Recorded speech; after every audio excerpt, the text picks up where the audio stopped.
Hi, it's another Friday and you're welcome to the Premier League preview show on Citi TV. My name is Nathan Kwao. It's a pleasure always bringing you this very exciting program. So last week was an international break, so we talked a lot about the AFCON and the Black Stars. But the Premier League is back and we are all happy, and it's live on Citi 97.3 FM. So if you have anything to tell us on the show, you can send us a WhatsApp message right there on your screen. That's the number on which you can send us a WhatsApp message, #CitiSports, and we will go through as many of those messages as possible before the show comes to an end in about an hour. Many thanks for joining us once again.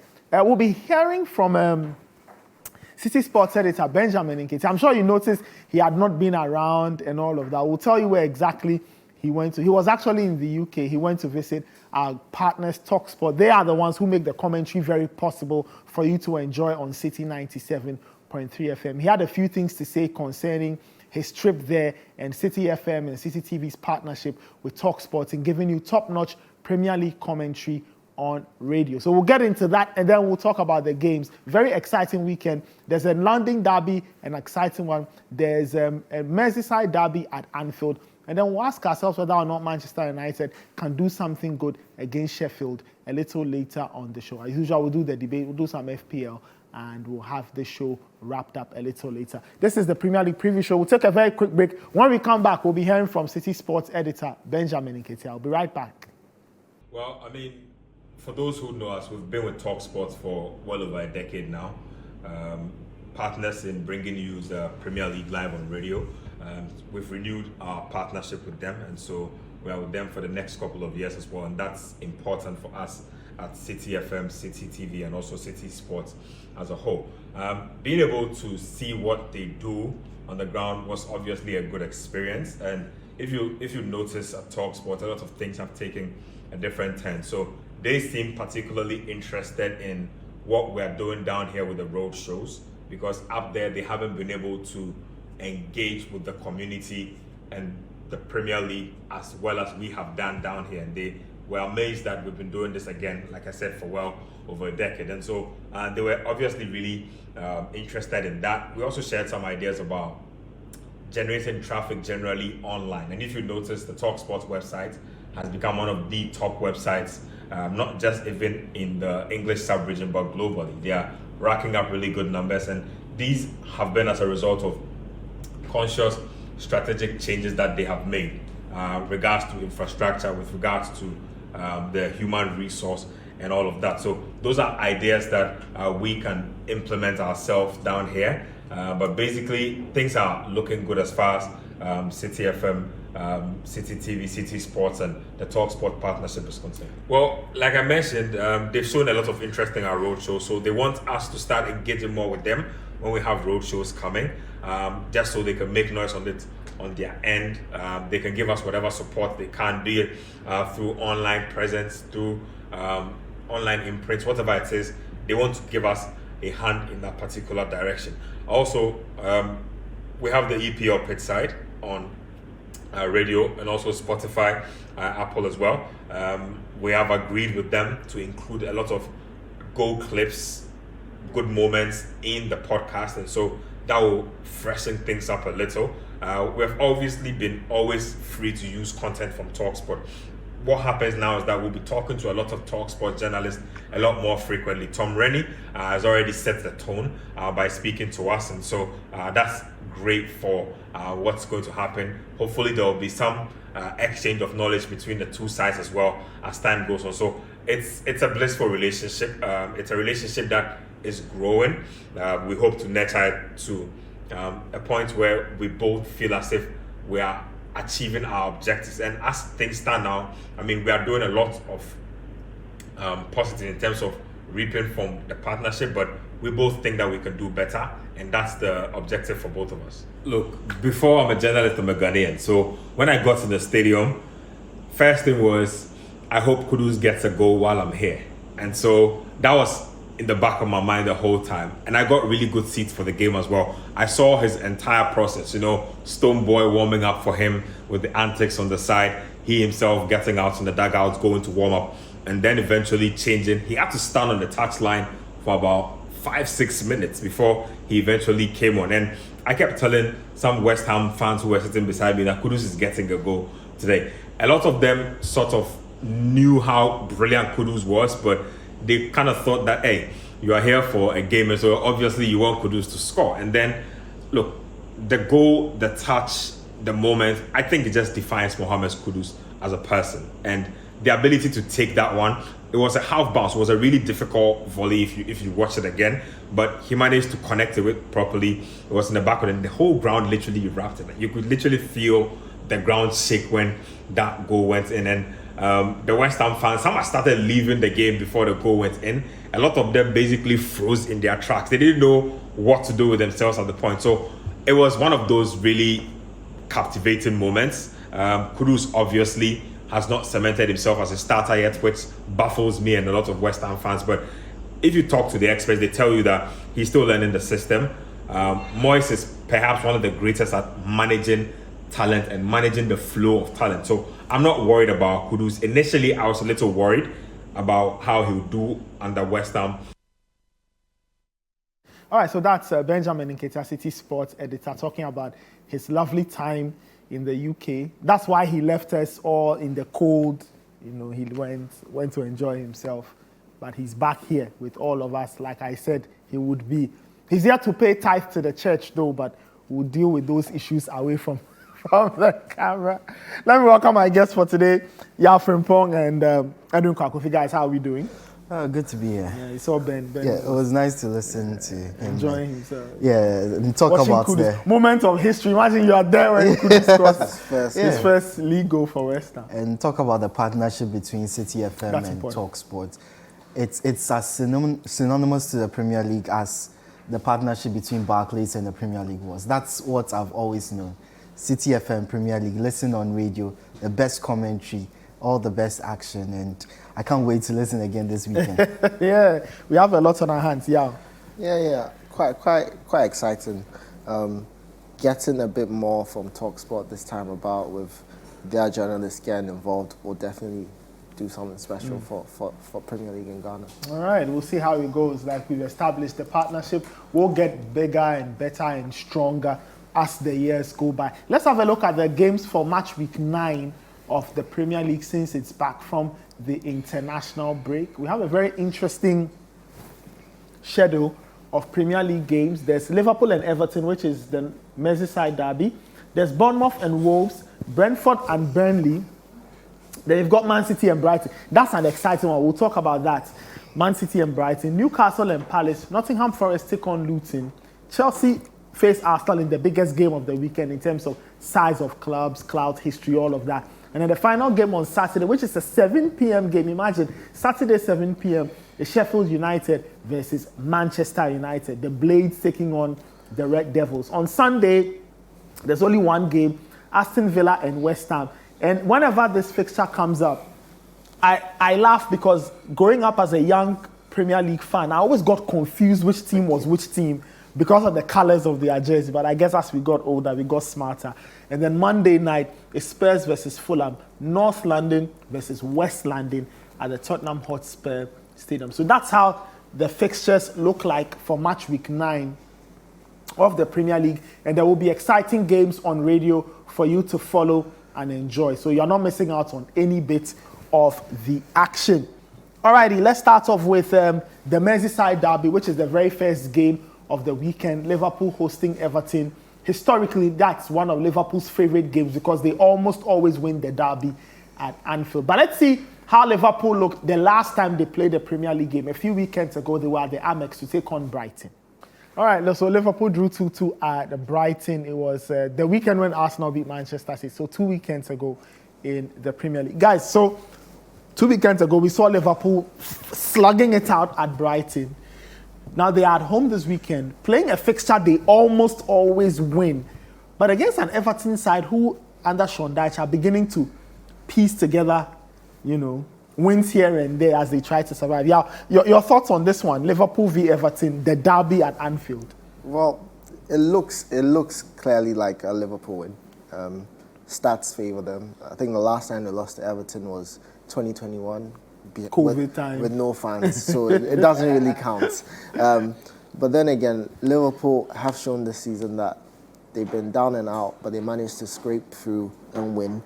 And they've actually played very nice football. Szoboszlai in the middle, McAllister, although still as a number 6, I'm a bit cautious about that, but Liverpool have enough about them to certainly trouble Everton.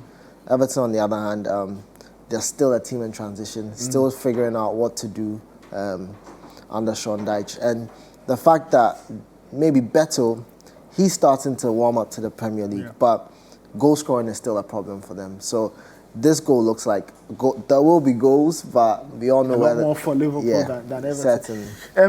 Edwin, we've seen Liverpool's record, and yeah, it's right, they are playing some great football.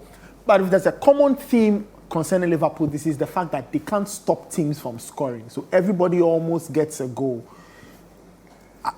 Should that please Sean Dyche? Should he look at that and say that there's possibly something in there for them, or he should be more concerned about his team's own inability to find the back of the net?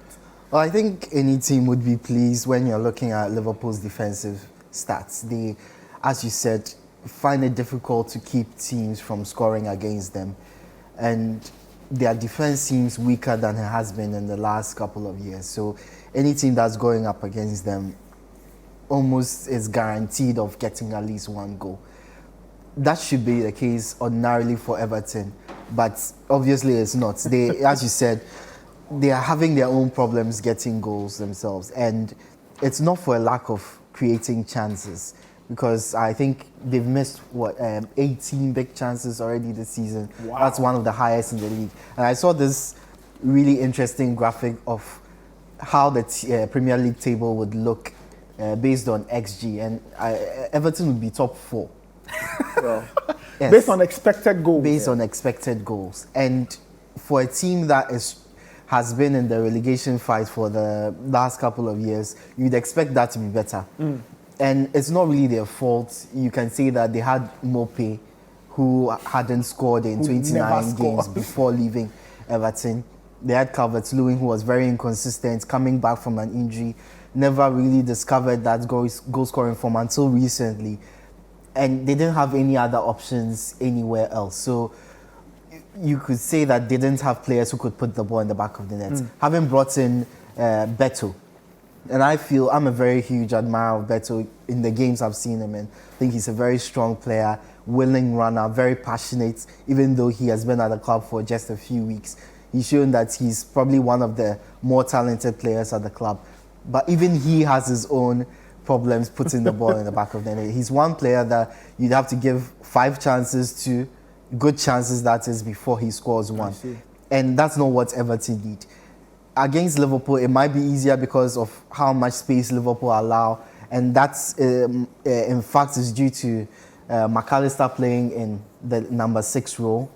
I hope Klopp rectifies that, because that's one point that Sean Dyche will be looking to target. That's one place that Brighton did target the last time they played, and they did to very good effect.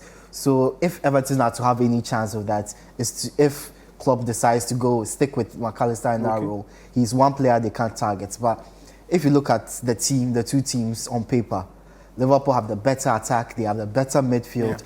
In defense, they are on par with Everton. I don't think there's any way you can look at that game and say Everton have a chance of winning this game. If they do, it will be a huge surprise, maybe a mistake. Maybe Liverpool, as they did against Spurs, get a red card and are inconvenienced for the rest of the match. But looking at it on paper, Everton don't have any players there who can break through that Liverpool defense, no matter how weak it is. That midfield will be overpowered by Liverpool. That defense, has no say against a Liverpool strike force of either Mo Salah, Diogo Jota if he plays, Darwin Núñez, Luis Diaz.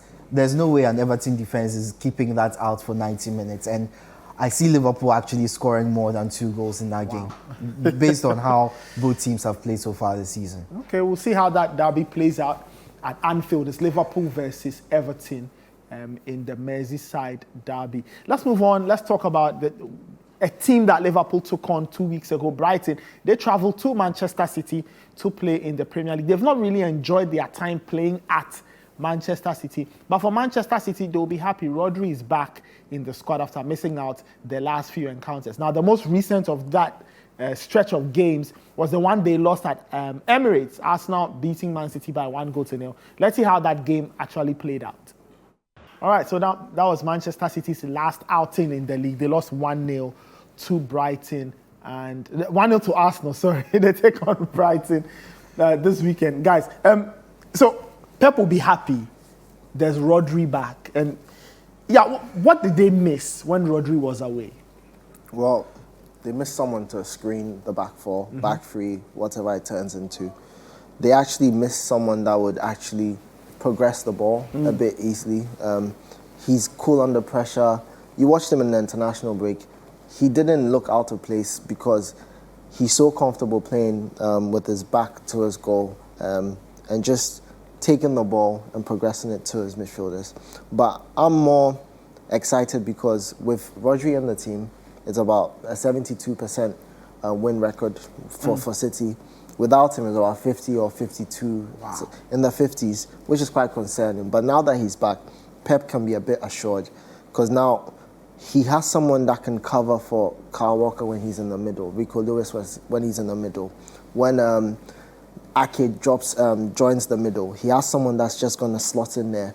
That's what they've missed. Someone who's just always available to cover the fullbacks. That's the key thing for City. But then again, they also have someone that can pop up with a goal. Edge of the box. You need a goal in the diamond. He'll score. Yeah. In the box with his head, he's effective. Defensively, he offers City so much more because now Ederson can afford to pass from the back. You'll notice in the past 3 or 4 games, what he's done is trying to go through his fullbacks because he's not so assured with Ruben Dias or with Akanji. He would rather go into the middle because with the ball straight into the middle, you cut out maybe 2 or 3 players from your opponent and then you turn it into an attacking situation. And that's what Rodri offers them. So his return definitely means City will play better and City will dominate the game. But then him and Bernardo Silva is also available. Yeah. Those two is a bit like Kevin De Bruyne being available because then there's someone that can create for City, occupy half spaces. That will allow Alvarez, and we'll see a better Haaland against Brighton as well. Just a final bit on that. You mentioned the fact that Rodri gives them so much. Is that an indictment on Kovacic?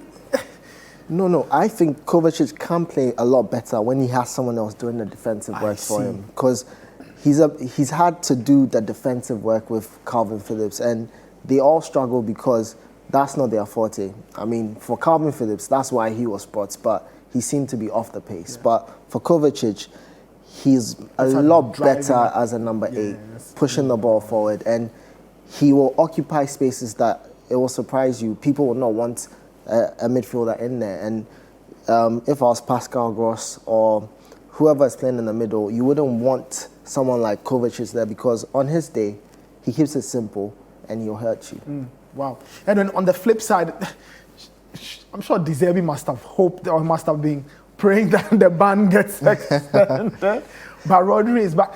If you're Roberto De Zerbi, how do you plan for this game? How do you prepare for a game like this at the Etihad, knowing that City want to respond to losing to Arsenal in the league? Well, first of all, you play your best team. I think a lot of times this season, De Zerbi hasn't. He's tinkered a lot with his team, made changes which were very unnecessary, and often left his midfield very weak. Could it not be down to trying to juggle Europa League football? Well, that's important as well, but I think as much as possible, you play your best team and you play to their strengths. And I'd like to point out the Aston Villa game where he decided to go with the 6-1 loss. The 6-1 loss. He decided to go with a youngster with Billy Gilmore. I can't remember his name. That midfield was so weak. It allowed Villa to just run through any time they wanted. At halftime, had the opportunity to make that change. He decided not to, kept the same team. Of course, he got a goal back. It must have emboldened him, but Villa were always going to go through an attack anyway. And they managed to put 3 more past the Brighton goalkeeper. I think in this City game, you can't afford to make those mistakes. He's speaking about how Baleba is a young player who needs time to get himself I thought he looked good against Liverpool. Exactly. He looked fantastic against Liverpool. Yeah. And in games I've seen him prior to that, he looked really good. So I didn't understand why you've lost Moises Caicedo. You've spoken about how you miss a player of his quality. You have one sitting on the bench that you paid a lot of money for, yet you don't want to use him because he's young. The more matches he plays, the more experience he gets, the better he plays for your team. So it was unfortunate he didn't use him in that game. Against Liverpool, he was one of the best. Yeah, he was one of the best players on the pitch. So I expect at least that midfield to be strengthened. If he doesn't play, I don't have any hope for Brighton because, as Yao said, Rodri coming in makes a huge difference. And it's not that Kovacic doesn't play well. It's that Rodri has so many years in that particular position under this manager in this system that replacing him is one of the most difficult things. You can replace Haaland, put in Alvarez, you still get the goals. Put Rodri out of this team, it's difficult to get a player in because it's not just the assuredness he offers in front of that defensive line. It's the fact that Pep doesn't trust anyone to play in that role. So he has to pull players back, which means Haaland is left isolated. So you could tell in that Arsenal game, Alvarez kept dropping back. Bernardo Silva was basically a defensive midfielder to offer more protection. That meant Haaland was all on his own with nobody to bounce off. And that's what he likes to do, bounce off players, pass, receive and move. He couldn't do that against Arsenal, had one of his worst games. So in this game, I expect with Rodri coming in, Haaland to be more effective, as Yao said. And De Zerbi needs to counter that. That means playing a very solid midfield. If you have to go Baleba, Pascal Gross, that is fine. If you have to go Baleba, Billy Gilmore, that's fine. You have a passer, you have a person who makes the tackles, who can also progress the ball really efficiently. All he has to do is make that midfield solid, and he stands a chance. Once that foundation is built, the attack, which has been brilliant all season, scoring goals, always has a chance against City. All right, we'll see how it goes in that game. Two very, very good tacticians, Pep Guardiola and Bobby De Zerbi, clash at the Etihad as Manchester City hosts Brighton. Remember, City are hoping to bounce back to winning ways in the league. In the Champions League, they are fine, but it's in the Premier League that they've stumbled a bit in the last few weeks because of Rodri's absence. Rodri comes back into that midfield. This is still the Premier League preview show. My name is Nathan Kwaya Frimpong and Edwin Kwakofi are my wingmen for today. We'll take a very quick break. When we come back, we'll look at the biggest game of the round. It's Chelsea welcoming Arsenal to the bridge. We'll talk a lot more about that after this short break. We'll be right back. Don't go anywhere. Welcome back. This is the Premier League preview show on Citi TV. My name is Nathan Kwal. My guests for today are Frimpong and Edwin Kwakofi. Let's move on to the final game of our hop around, and it's the biggest one. This game in the history of the Premier League has produced all kinds of interesting encounters, from Nwankwo Kanu's magic at the bridge to Eden Hazard dazzling and doing all kinds of things, to Jose Mourinho and Arsene Wenger's clashes at Stamford Bridge. My favorite being the one Mourinho left before full time because he had seen enough. His team was leading 6-0 and, he went home. So it's one. I love that particular one. All righty, let's have a look at Chelsea's last outing. The last time they played in the league, they traveled to Burnley to play in the Premier League. This was 2 weekends ago. Let's see exactly how things played out. All right, it was Pochettino magic at Burnley as Chelsea won that game by 4-1. This weekend, they take on Arsenal. And Edwin, Burnley are a different type of animal. Arsenal are very different. Arsenal won this game last season, I remember, by 1-0. Between then and now, I think we can all admit that Arsenal have kind of gone up a level and they feel confident they've beaten Manchester City. If you're Mauricio Pochettino, what would be the plan? Is it back off Arsenal, attack Arsenal, respect them because they are in a confident place? What do you do if you're Pochettino? Well, I think the best thing for Chelsea at this moment is to allow Arsenal to have the ball. Arsenal are going to dominate possession.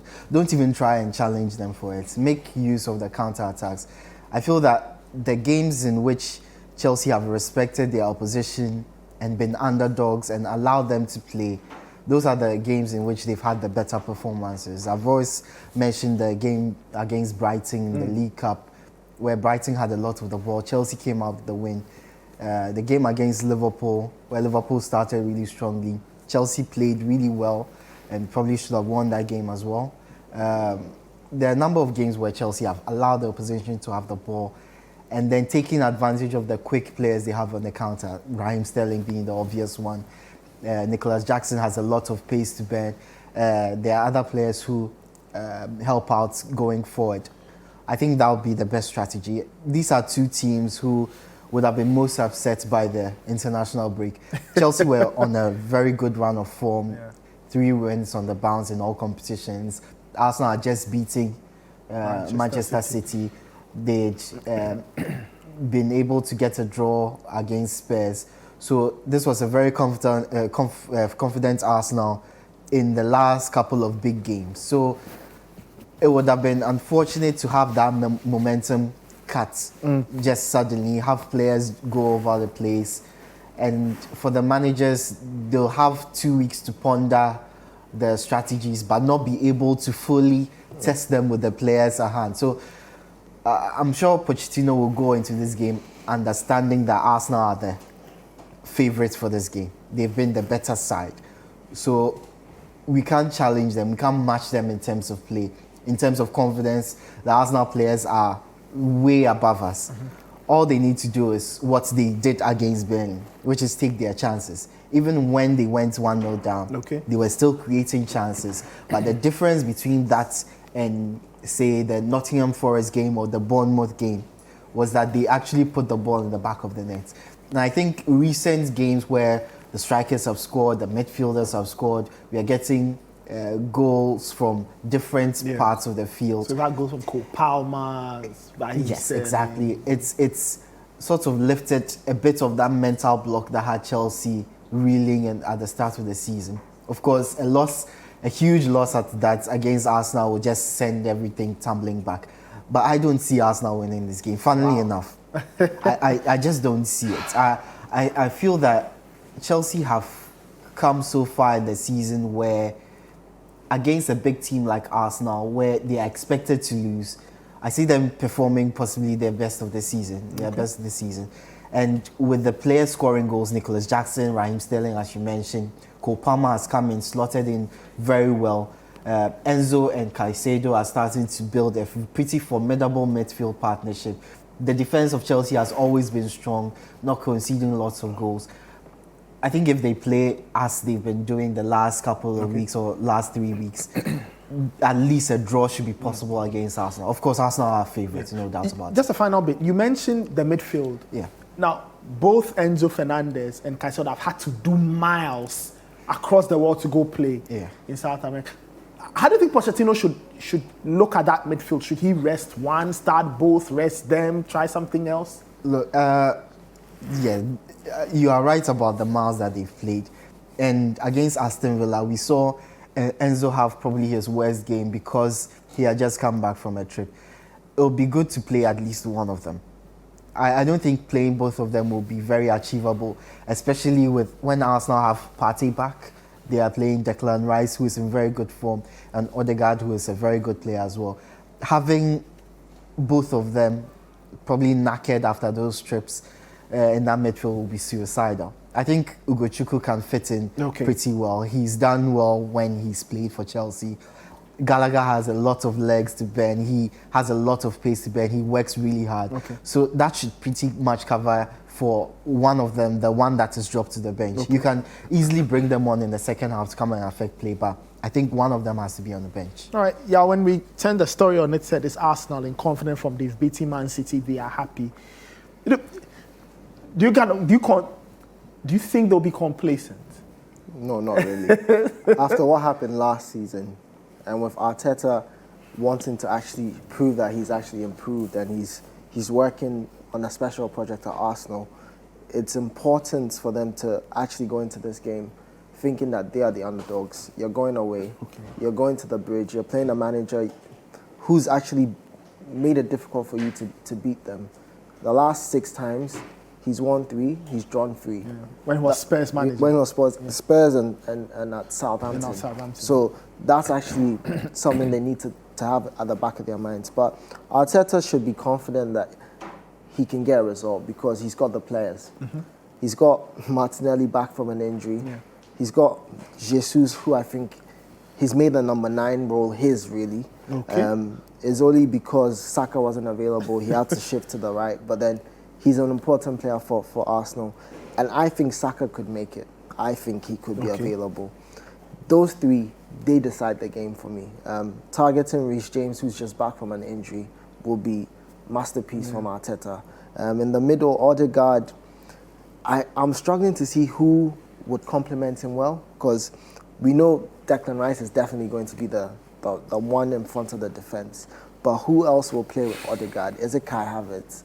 I don't think it makes sense to start him. Not because he's not got anything special about him, but he seems to do well when he comes on the pitch. After the game's gone a bit, I think he observes well. He's a bit observant, and he can affect the game better from the bench. So Arsenal have to take a decision, stick Partey in to be one of the players, joining Odegaard behind the striker. I think that would be something special, because then Arsenal have 2 players that could easily just drop and hold, and then Ben White could be afforded to go a bit further up. So that's a decision Arteta has to take. But their defense is a solid defense. With Raya back, now the number 1. I was about to ask you that. With Raya now the Ramsdale number 1. versus Raya. Raya always, because he offers so much more than... Ramsdale is a shot stopper, but Raya plays football. I mean, we saw him with Alvarez always. But when you're that kind of keeper where you want to pass it out, you would be appreciated a bit more, because then what Arsenal can do is attract as much pressure from Chelsea, and then they can just switch it, and they beat the press, and on a quick transition, which I think Arsenal will go for, they would destroy Chelsea. And let me get back to you. Y'all mentioned the point I forgot. Reece James, what do you happen to know the latest on him? Does he get to play? Look, Reece James always has a good game against Arsenal. Okay. So the temptation would be to play him. Plus, he is possibly one of the best right backs in the world. So you would be mad not to. When he's fit. When he's fit. In the world. In the world. Name 2 better. Trent. Yeah. As a right back. Not as an offensive right back or a wing back there's also thinking. Kyle Walker is even older and still better than he is. Interesting. Yeah, so maybe one day we should debate this. There's Carvajal. I mean, there's so many players. So many left. Carvajal has not been good for 5 years. No, there's so many right backs that I think offer more than Reece James. Yeah, he's got pace. That's all that is. I think the thing with Reece James is that he got so injured that you can't seem to, he's not chained together like a run. But the games he plays, he's fantastic. Okay, so back to the question. Do you think Pochettino should risk him? I don't think so. Okay. I think he can make an impact from the bench.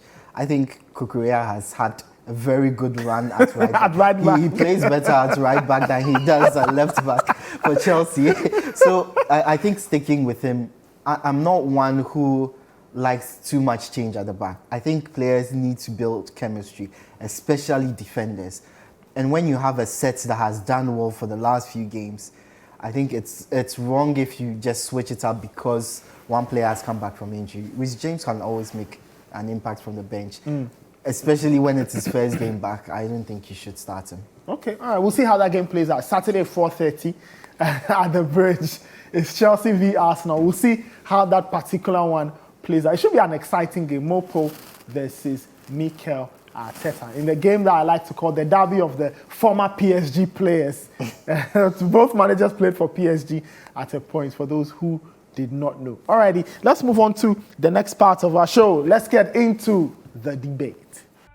All right, welcome to the debate on the Premier League preview show.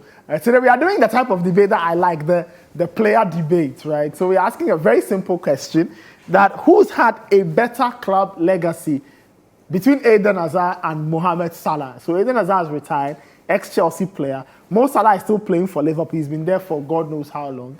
So we're asking, which player has had the better club legacy? I don't know if it's a fair question because Mo Salah is still playing. I don't know. But yeah, we're asking that. Effectively, we want to know which player has done a lot more for the club he's played for. Is it Mo Salah for Liverpool or Eden Hazard in his time as the Chelsea player? Yeah. Oh no, because I'm thinking about it, and it's a tough one. Really? Yeah. Because so who would you choose then? I mean, Salah is still playing, yes. and we see what he does. So that makes it a little unfair. It's very unfair. It's not that unfair because what I'm gonna say is, the truth is Hazard had a bit more. He had more impact for Chelsea. More impact really? when he played. Yeah, when he played. You look at the fact that someone has retired and he's being compared with someone that is playing. That should tell you something. Yeah. Because Hazard as a player, he got me off my seat. I don't support Chelsea, but I would want to watch him. He's that kind of player. Technically, he was gifted. He drew in so many fouls. In terms of his contributions, Salah definitely scored more goals, assisted more. Hazard had what, 110 Chelsea goals, right? Yeah. 110, yeah. But then you look at the importance of his goals. I remember so many against United, we had to literally find a player to just mark him. That's how good Hazard was. And even that one didn't work. Exactly. But then when you look at Salah, I think it was only Jose Mourinho who got the antidote to Eden Hazard when he did the under Herrera. Exactly. And not Joe Bonny. And that is the kind of player he was, in the sense that he would pick up the ball from defense and go all the way and score. Sometimes you needed those kind of players. Salah, I think there are days he could take the ball, but he needs people to do the work for him. In this modern era where wingers are now inverted strikers, it's not fair. The kind of player Hazard was, he was a creator. He could create something out of nothing. And that just made him a bit more special than Salah. And in terms of what Hazard offered in terms of trophies, I mean, look at it. But somebody could counter-argue and say that anything that was there to win, Mo Salah has won. Yeah. So he's won one of everything. One League Cup, one FA Cup, one Premier League, one Club World Cup, one Champions League. Do two. That's all. If you are better, do two. Because if Salah won another Champions League, I'll be saying, oh yeah. If he won another Premier League, oh yeah. But Hazard done already. He's got to finals a couple more times. He just found Real Madrid. It's about show working. When you get there, win that thing. You have to be win that thing.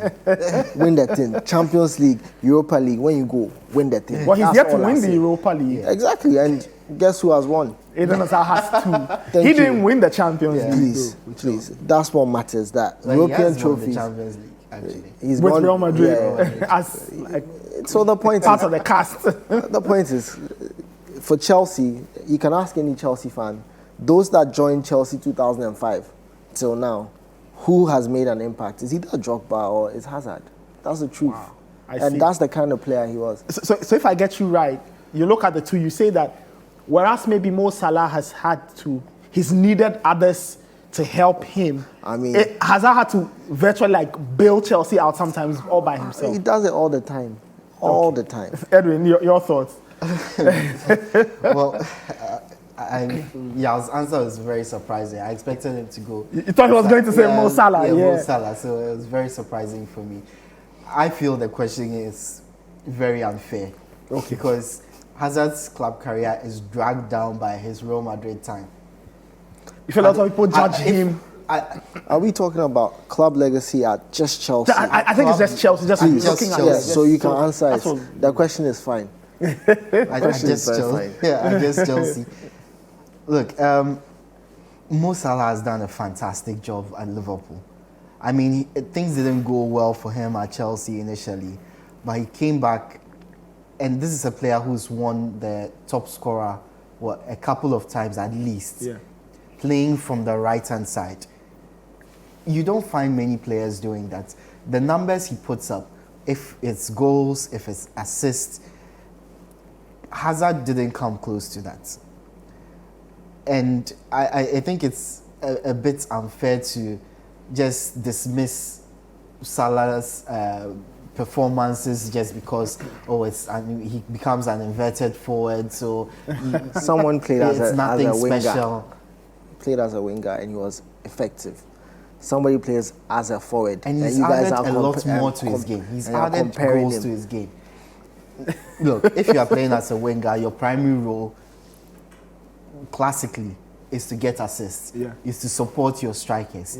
For a player to just come into the Premier League and then redefine that and become a winger who scores regularly, consistently, buckets loads to challenge the forward players, I think you can't dismiss that. You can't just dismiss that. And Liverpool would have not been as successful as they are now without Mo Salah. I see. Liverpool haven't had a striker who gets them goals at the consistent rate as Salah in the last few years. He's filled that gap. He's basically become their goal getter. And it's allowed them to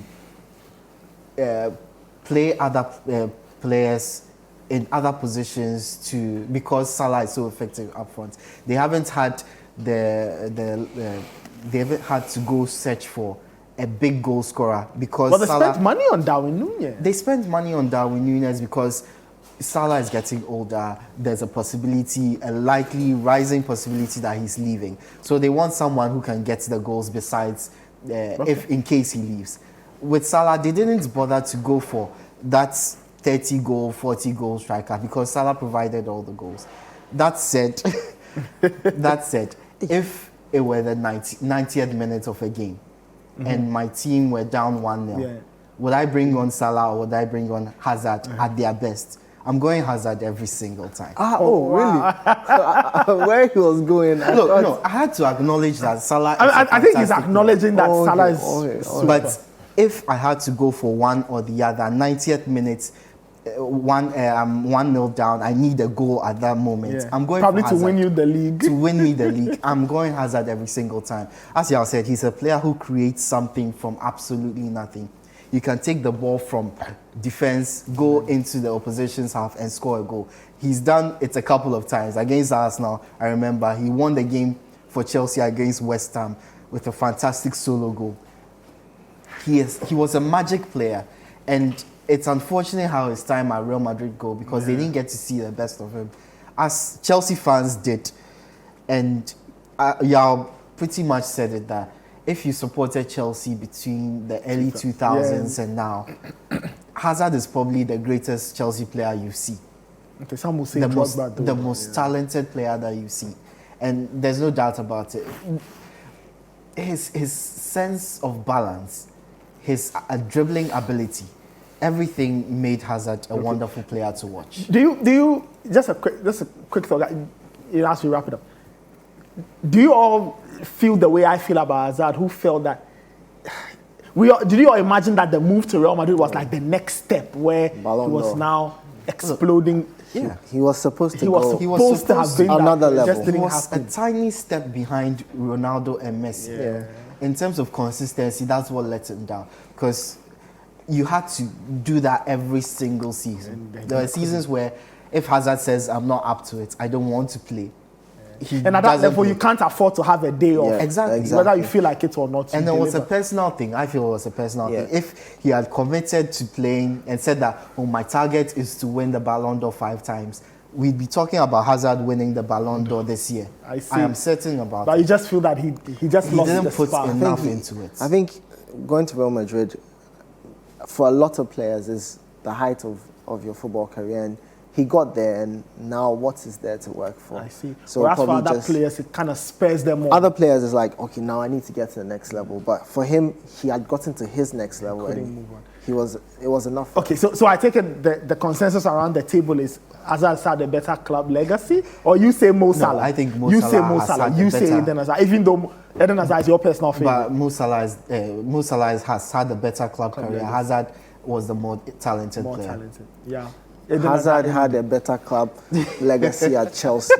Period. I've answered the question. All righty, That's how we wrap it up on the Premier League preview show. Let me thank my guests, Edwin Kwakofi and Yao Frimpong. Many thanks for watching. It's been fun bringing you another exciting episode. And remember, the Premier League is live on Citi 97.3 FM. Catch the games on radio Saturday, Sunday, and Monday night. We'll catch you next Friday with another exciting episode of the Premier League preview show. Have a super weekend. Stay safe, take care, and bye-bye.